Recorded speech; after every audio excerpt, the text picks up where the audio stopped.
Hi అండి, అందరికీ నమస్కారం. ఓం నమ శివాయ. కాశీ క్షేత్రం అండి. కాశీఖండం భాగం 4. అగస్త్య దంపతులు గోదావరి తీరానికి చేరి సంచరిస్తున్న ఇంకా మనసులో కాశీభావం తొలగిపోలేదు. పదే పదే తలుచుకుంటూనే ఉన్నారు. పిచ్చివారి వల్లే ఇద్దరు గాలిని చూసి కాశీపట్నం కుశలమేనా, ఎప్పుడు మళ్ళీ కాశీకి వెళతామో అని అనుకుంటున్నారు. కొల్లాపురము చేరి అక్కడి మహాలక్ష్మి అమ్మవారిని దర్శించారు. ముల్లోకాలను భయపెట్టిన కోర కోలాసురుడిని సంహరించిన లక్ష్మీదేవి ఇక్కడ కొలువై ఉంది. మహాలక్ష్మిని ఇద్దరు మనసారా క్షోత్రం చెప్పి ప్రార్థించారు. అప్పుడు అమ్మవారు ప్రత్యక్షమై ఇలా పలికింది. మిత్ర వరుణ సంభవ అగ్న్యముని ప్రతివ్రత శిరోమణి లోపాముద్ర అని సంబోధించి లోపముద్ర దేవిని తన సమీపంలో కూర్చోబెట్టుకుని ఆమె శరీరాన్ని స్మరించింది. మహాలక్ష్మి అమ్మవారు కోలాహల రాక్షసుని అంతం చేత బాధింపబడ్డ నా శరీరాన్ని నీ స్పర్శతో స్వార్థ్యం పొందుతున్నాను అని పలికి లోపముద్రను కౌగిలించుకొని సౌభాగ్యాలను కారణాలైన ఆభరణాలతో ఆమెను అలంకరించింది. మహర్షితో ఋషి సప్తమ, నీ తాప కారణము తెలిసింది. కాశీని వదిలినందుకు నీ మనసు అమిత బాధపడుతుంది. ఏదైనా వరం ఇవ్వాలని ఉంది అన్నది. దానికి ముని, అమ్మ మహాలక్ష్మి, వరము ఇవ్వదలిస్తే మళ్ళీ మాకు కాశీ సందర్శన భాగ్యం అనే వరమే ఇవ్వు, ఇంకేమీ వద్దు అన్నాడు. లక్ష్మీదేవి తదాస్తు అని దీవించి స్వతస్థ కలిగించింది. మహర్షి రాబోయే ద్వాపర యుగంలో 19వ బ్రహ్మకాలంలో నువ్వు వ్యాసుడవు అవుతావు.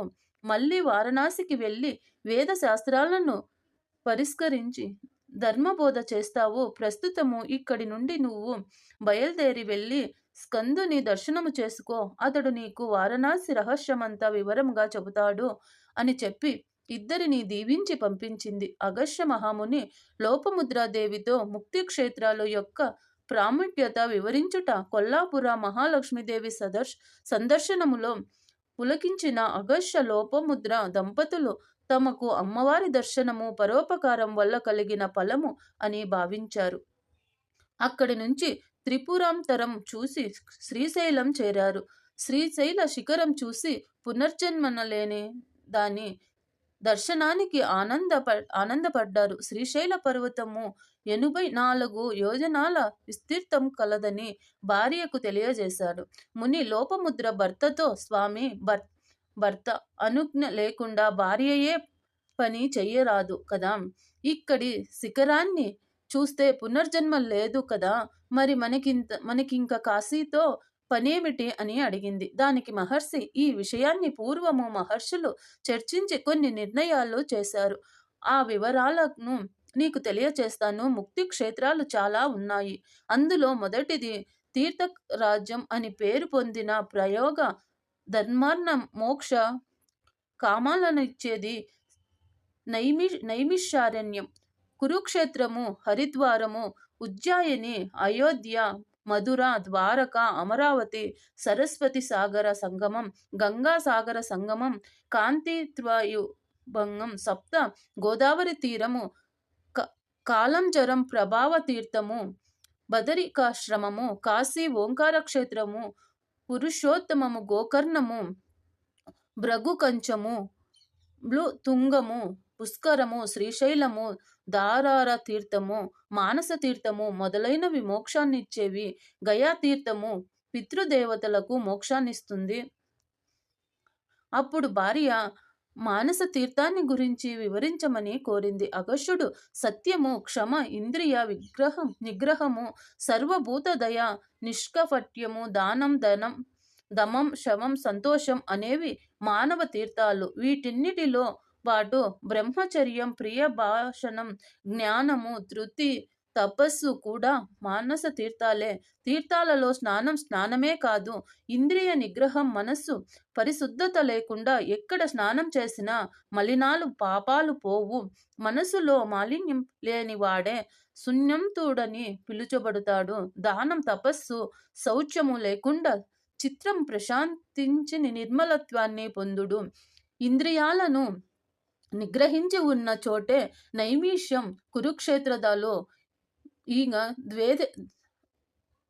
రాగ ద్వేషాలను వదిలి జ్ఞాన జలములలో ధ్యానం చేత పని పవిత్రుడయ్యేవాడు మానస తీర్థ స్నానం చేసిన వాడే ఉత్తమ లోకాలను పొందుతాడు. ఋషులు తిరగడానికి నేల స్నానం చేసిన తీర్థాలు పుణ్య ప్రదాలు వరకు పవిత్రాలు కనుక అక్కడ స్నానం చేస్తే ఉత్తమ లోకం వస్తుంది. తీర్థాలలో ఉపవాసం చేసి దానాలిచ్చి అర్ఘమని శత్రువులు చెయ్యాలి. ఎవరికి మనసులో విద్యా తపస్సు ఉంటాయో వారికి తీర్థయాత్రలు ఫలిస్తాయి. గర్వం లేనివాడు సత్యభాషి దృఢ వ్రతుడు సర్వభూత సముడు పొందే ఫలాన్ని తీర్థయాత్ర చేసిన వారు పొందుతారు. తీర్థాలకు వచ్చి అక్కడి దేవతలను ముందుగా ప్రార్థించాలి. అప్పుడు స్నానం చేస్తేనే ఫలితం ఉంటుంది. శ్రద్ధతో తీర్థయాత్ర చేస్తే పాప ప్రక్షాళనము జరుగుతుంది. ఇతరుల కోసము తీర్థయాత్ర చేసిన వాడికి 1600 ఫలము దక్కుతుంది. తీర్థములో ఉపవాసం శిరోమర్దనం చాలా ముఖ్యమైనవి. క్షరం వల్ల శిరోగత పాపాలు పోతాయి. తీర్థాలలో శ్రద్ధం పిండ ప్రదానం చేస్తే పితృదేవతలు తృప్తి చెందుతారు. తీర్థయాత్ర సర్వసాధనమైనది, మోక్షప్రదాయకమైనది. కాశీ, కంచి, హరిద్వారం, అయోధ్య, ద్వారకం, మధుర, ఉజ్జాయిని మోక్షపురాలో ప్రసిద్ధి చెందాయి. శ్రీశైలం మోక్షదాయకము. అంతకంటే కేదారం గొప్పది. ఆ రెండిటి కంటే గొప్పది ప్రయాగ. దీనికంటే అవిముక్త క్షేత్రము కాశీ మహా గొప్పది. కాశీలో చనిపోతే మోక్షమే. అందుకే తీర్థకోటికి అందని ముక్తి కాశీలో లభిస్తుంది. తరువాయి భాగము రేపు చెప్పుకుందామండి.